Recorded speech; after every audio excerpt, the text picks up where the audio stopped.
రాయచోటి వీరభద్రస్వామి వారి ఆలయంలో సూర్యకిరణాలు ప్రవేశించే దృశ్యాన్ని చూడడానికి 3వ రోజు కూడా నేను ఆలయానికి వెళ్ళాను. అప్పటికే సూర్య భగవానుడికి పూజలు నిర్వహించారు.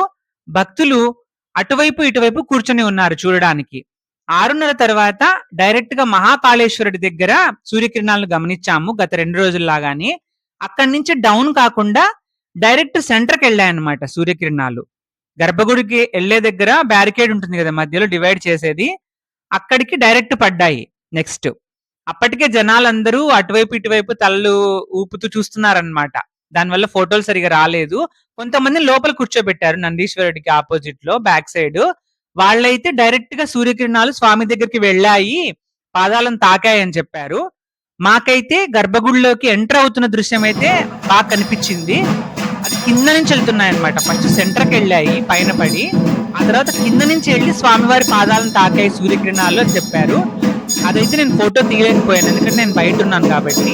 ఆ టైంలో హారతి ఇచ్చారు. 6:30 నుంచి 6:40 లోపు జరిగింది ఇదంతా. 6:45 నుంచి ఇంకా మళ్ళీ క్లోజ్ అన్నమాట. ఆ కిరణాలు అనేవి రిటర్న్ అయిపోతున్నాయి. ఇంకా మళ్ళీ లైట్లు అనేవి ఆన్ చేసేసి మళ్ళీ అందరినీ దర్శనానికి పంపించేశారు. నేను స్వామి అమ్మవారి దర్శనము, ఉపాలయాల్లో అన్ని దేవతల దర్శనం చేసుకుని ఇంటికి వచ్చేసాను. ఈ వీడియో మీకు నచ్చితే లైక్ చేసి షేర్ చేయండి. ఇలాంటి మరిన్ని వీడియోల కోసం ఈ ఛానల్ ని సబ్స్క్రైబ్ చేయండి. లోపల కూర్చున్న వాళ్ళకి కొంచెం క్లియర్ గా అనిపిస్తుంది. అంటే అది 1-2 నిమిషాలే అన్నమాట. ఆ టైంలో కాన్సన్ట్రేషన్ గా చూడాలి.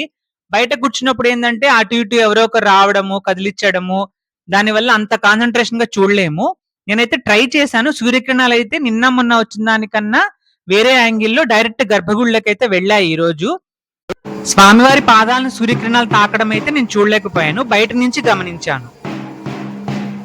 ఓం నమః శివాయ.